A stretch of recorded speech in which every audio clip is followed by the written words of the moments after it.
Assalamualaikum warahmatullahi wabarakatuh. Salam sejahtera bagi kita semua dan Om Swastiastu. Perkenalkan, nama saya Nimani Putri Safitri, stambuk A2512003 dari kelas C. Nah, pada pertemuan kali ini saya akan membahas mengenai latihan soal pada pertemuan 6 nomor 15.19. Nah, langsung saja.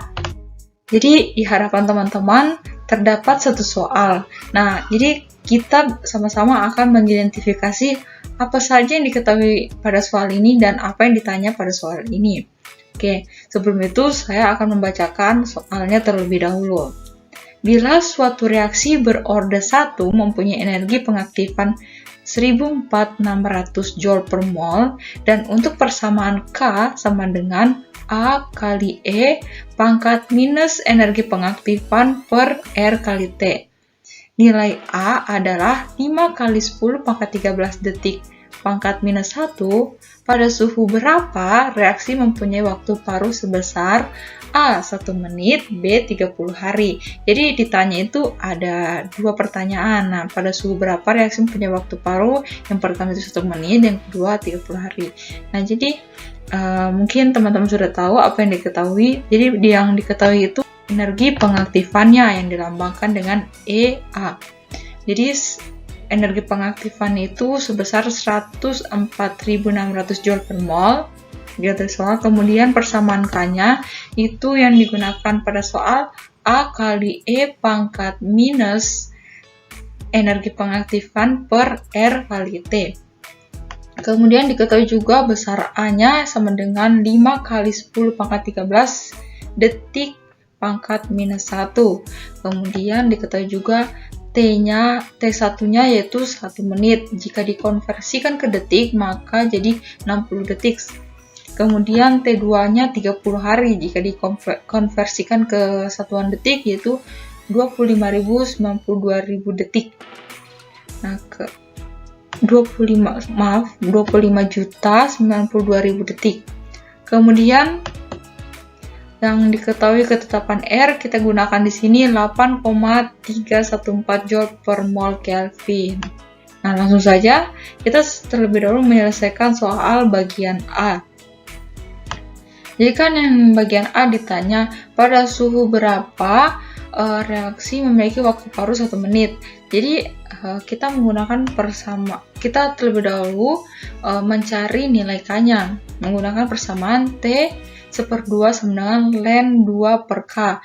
Nah, karena K-nya yang ingin kita cari, maka kita balik saja rumusnya. Jadi K sama dengan ln 2 per T 1/2. Nah, jadi kita kasih masuk besaran yang tadi diketahui ke dalam persamaan ini. Nah, ln 2 kan kita kalkulator menjadi 0,693. Kemudian T 1/2-nya itu kita pakai yang T1 tadi, yaitu 1 menit. Kemudian kita kalkulatorkan hasilnya yaitu K sama dengan 0,693 menit pangkat minus 1. Nah, karena kita inginnya detik, kita rubah kembali ke detik. Nah, jadi K sama dengan 0,693 menit pangkat minus 1 kali 1 menit per 60 detik. Nah, kenapa? Karena tadi saya bilang yaitu kita mau konversikan ke detik, makanya kita kali dengan 1 menit per 60 detik.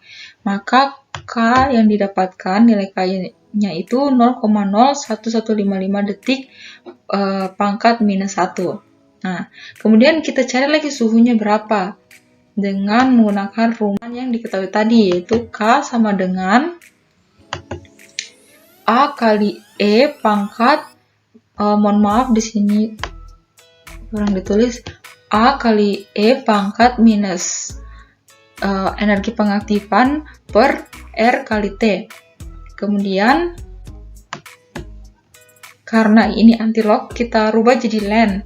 Jadi ln masing-masing persamaan di ruas kiri dan kanan jadi ln. Itu ln K sama dengan ln A minus EA per RT. Nah, kemudian kita kasih masuk. Tadi kan nilai K-nya sudah didapatkan. Nah, jadi kita kasih masuk ln K itu jadi rubah jadi ln 0,0115 detik pangkat minus 1. Kemudian sama dengan Len 5 kali 10 pangkat 13 detik minus 1 kurang 104.600 Joule per mol bagi 8,314 Joule per mol Kelvin kali T. Nah, kemudian kedua ruas ini, baik kiri dan kanan, itu dikurang dengan Len 5 kali 10 pangkat 13 detik minus 1 dan ditambah dengan 104 kali 600 Joule per mol per 8,314 Joule per mol Kelvin kali T. Maka di ruas kiri itu terdapat 100 mohon maaf, jadi ini dibalik, ruasnya dibalik ya sebenarnya. Jadi di sini sebelah sini jadi 100 positif 104.600 Joule per mol per 8,314 Joule per mol Kelvin kali T.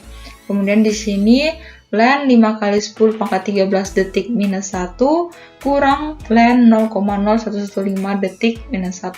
Kemudian kita kalkulatorkan dan hasilnya didapatkan yaitu sebesar, yang di ruas kanan sebesar 1,54 kurang minus 4,46. Jadi kita kalkulatorkan, kita selesaikan dulu yang di persamaan di ruas kanan dulu.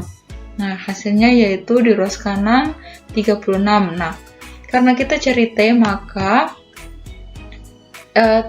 T sama dengan ini pindah lagi ke sini, pindah lagi dari kiri ke kanan, pindah lagi ke ruas kanan. Jadi 104.600 Joule per mol per 8,314 Joule per mol Kelvin kali 36. Nah, T-nya kan dipindah jadi 36. Nah, T-nya dipindah ke sini. Kemudian kita kalkulatorkan, hasilnya jadi 349,5 Kelvin. Nah, karena ditanya suhu dalam Celcius, maka kita rubah dari Kelvin ke Celcius. Jadi sebesar 76,5 derajat Celcius. Nah, ini untuk suhu pada waktu paruh 1 menit. Nah, bagaimana dengan yang B, yaitu suhu pada waktu paruh 30 hari. Nah, sekarang kita menyelesaikan soal bagian B yang 30. Nah, sebenarnya caranya sama, cuma kita ganti T/2-nya jadi 30 hari. Nah, menggunakan persamaan T/2 sama dengan Len 2 per K, kayak tadi kan. Terus dirubah rumusnya, jadi K sama dengan Len 2 per T/2, dibalikkan. Kemudian tinggal dikasih masuk dan hasilnya yaitu K sama dengan 0,0231 hari pangkat minus 1. Karena kan ini masih hari, jadi kita rubah ke detik. Oleh karena itu, kita harus kalikan dengan K yang ini, kalikan dengan 1 hari per 24 jam dulu, kemudian kalikan lagi 1 jam per 60 menit, kemudian kali 1 menit per 60 detik, agar bisa berubah jadi dari hari ke detik. Nah, jadi didapatkan besar K-nya sebesar 2,67 kali 10 pangkat minus 7 detik pangkat minus 1. Nah, kemudian kita cari suhunya persamaan tadi, yaitu K sama dengan A kali E pangkat minus energi pengaktifan per R kali T. Nah, langsung saja. Jadi dirubah lagi ke Len K sama dengan Len A kurang energi pengaktifan per R kali T. Kita kasih masuk seperti tadi. Ini masing-masing ruas dikurang ini dan ditambah dengan ini. Terus terlebih dahulu kita kerjakan jika sudah seperti ini persamaannya. Kemudian kita kerjakan bagian ruas kanan terlebih dahulu. Nah, jadi ruas kanan didapatkan hasilnya 46,68. Kemudian karena kita cari suhunya, maka ini tukeran. T dengan 46 kayak tadi ya caranya. T dengan 46,68 ini tukeran, jadi seperti ini. Seperti ini.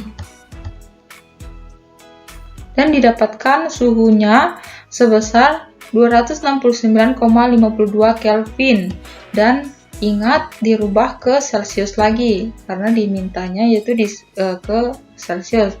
Maka hasilnya minus 3,48 derajat Celcius pada waktu paruh 30 hari. Nah, jadi kesimpulannya apa?